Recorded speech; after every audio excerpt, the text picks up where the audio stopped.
Shalom Ibu Bapak, sahabat terhadap yang dikasih oleh Tuhan Yesus, sahabat terhadap hidup yang berbahagia. Kita bersyukur kepada Tuhan karena hari kita dapat kesempatan membahas tentang Natal.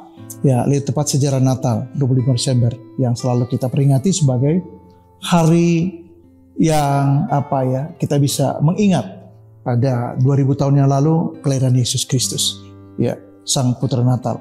Saya baca dari satu ayat di Lukas pasal 1 ayat ke-13, firman Tuhan.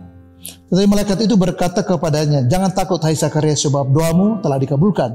Dan Elisabet istrimu akan melahirkan seorang anak laki-laki bagimu, dan haruslah engkau menamai dia Yohanes." Nah, malaikat Gabriel datang kepada dua keluarga. Satu kepada Zakaria, bicara tentang istrinya. Elisabet akan mengandung dan akan melahirkan seorang anak laki-laki, dan kamu harus menamai dia Yohanes. Jadi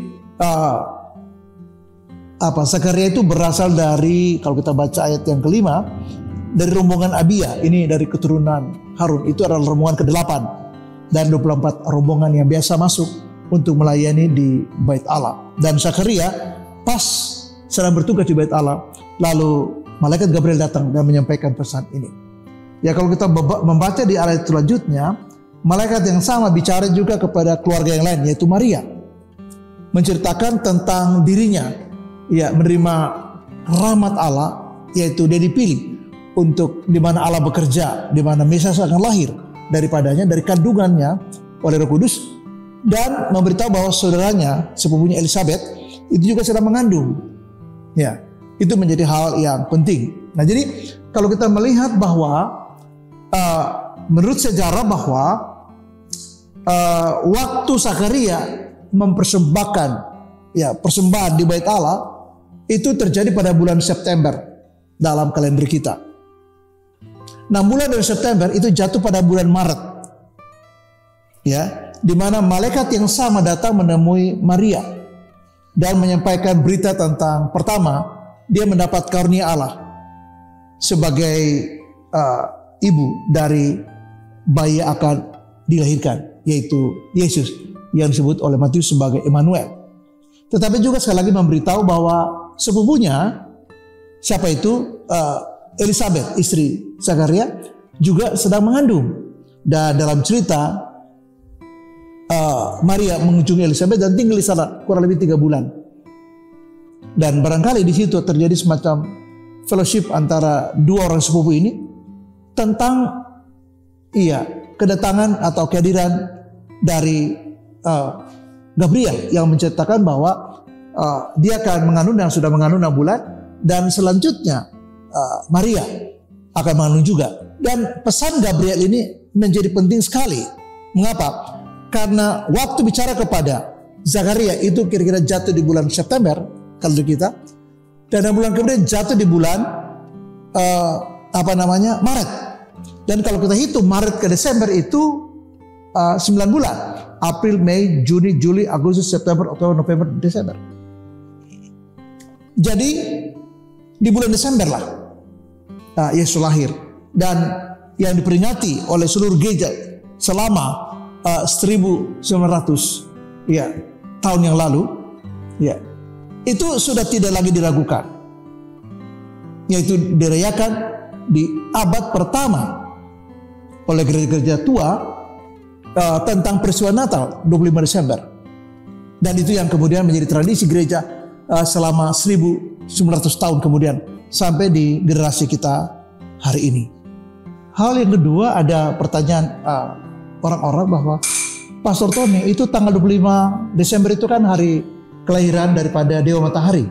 Satu kepercayaan di agama pagan Yunani, Romawi, yang kita sebut dengan Solis Invictus, dan juga Dewa Mitras. Satu dewa kekuatan tak terkalahkan, Solis Invictus, dan satu dewa Mitras sebagai dewa kebajikan. Ya, saya mengatakan itu satu penyesatan dan perkeliruan yang fatal.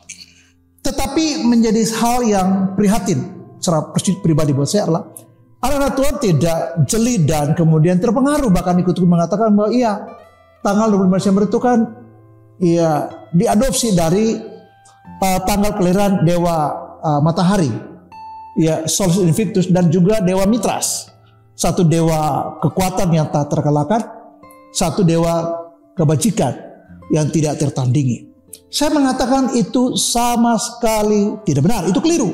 Mengapa? Begini, Natal pertama kapan sih Pastor Tony dirayakan? Itu tahun sekitar 110-120 di gereja tua Alexandria. Itu dirayakan. Ada banyak teks yang menulis tentang hal itu. Bahwa di abad pertama tahun 110-120 sudah terjadi Natal, perayaan Natal dilakukan di gereja Alexandria.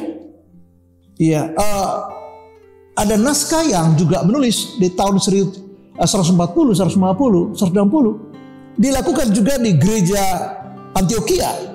Ya, dan kalau kita lihat bahwa gereja Antioquia adalah untuk pertama kali orang yang kemudian percaya Yesus disebut sebagai Kristen.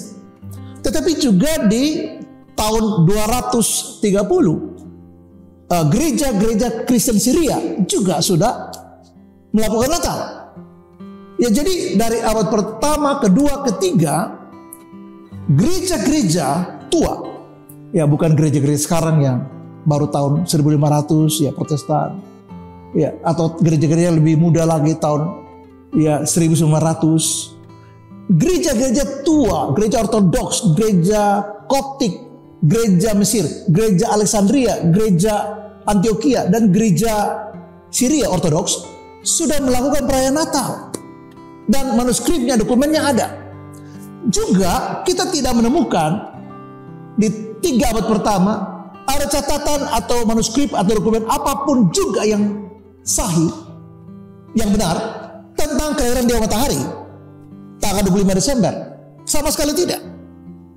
Baru barangkali beberapa isu muncul ketika terjadi ya salah satu perubahan pada diri Kaisar Julius yang kita sebut dengan Julius si murtad, karena dia kembali kepada agama lama. Dan dia membuat dekrit memang ya untuk supaya semua agama itu diperlakukan sama pada tahun 362 abad keempat. Ya, pertengahan paruhan abad keempat. Nah, dia kemudian menghidupkan agama-agama lama. Ya, dia menyadari bahwa kalau dia menyerang kekristenan, ini akan memperkuat kekristenan. Dan itu benar.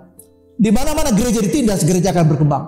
Nah, tapi dia tidak menindas kekristenan, tapi membangkitkan agama lain sebagai pesaing dan memberi fasilitas untuk mereka, sehingga menjadi hal yang sulit. Dan sejak itu mulai muncullah teori-teori tentang tanggal yang saya maksud tadi.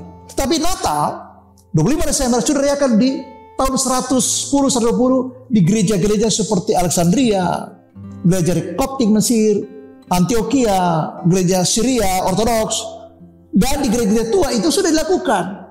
Dan tidak ada satu catatan komplit atau meragukan tentang hal itu. Belakang hari kemudian muncul teori-teori yang aneh untuk mengatakan bahwa Natal itu terkait dengan kelahiran Dewa Matahari atau Solis Invictus atau kelahiran Dewa Matahari. Itu sama sekali tidak benar. Nah, kalau begitu apa yang harus dilakukan Pak Tony? Begini, ya pertama yang melakukan Natal itulah orang Majus. Ya, setelah para gembala. Mengapa kita menyanyikan malam kudus? Karena memang Yesus lahir di malam hari. Malam kudus sunyi senyap. Ya, saya lupa siapa lagu itu, Franz Gruber. Ya, yang mengubahnya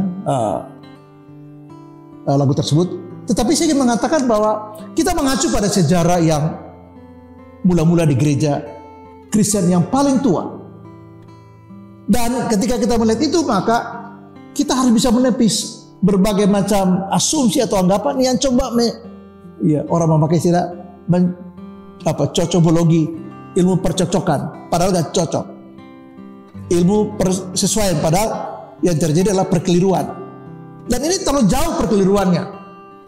Dan bahkan beberapa orang mengatakan, oh iya, memang Natal itu adalah dalam konteks mengadopsi kelahiran Dewa Matahari atau Solis Invictus. Itu sama sekali tidak benar. Karena gereja di abad perdana tahun 110, 120, 140, 150, 160, tahun 220, di 1, 2, 3 abad pertama tidak ada perkeberatan tentang itu. Dan itu diriakan, dokumennya ada. Apa yang harus kita lakukan? Ya kita nikmati hari Natal 25 Desember karena 9 bulan setelah Maria mendapat kunjungan daripada malaikat Gabriel itu jatuh di bulan Maret. Sementara Zakaria itu di bulan September di kalender kita.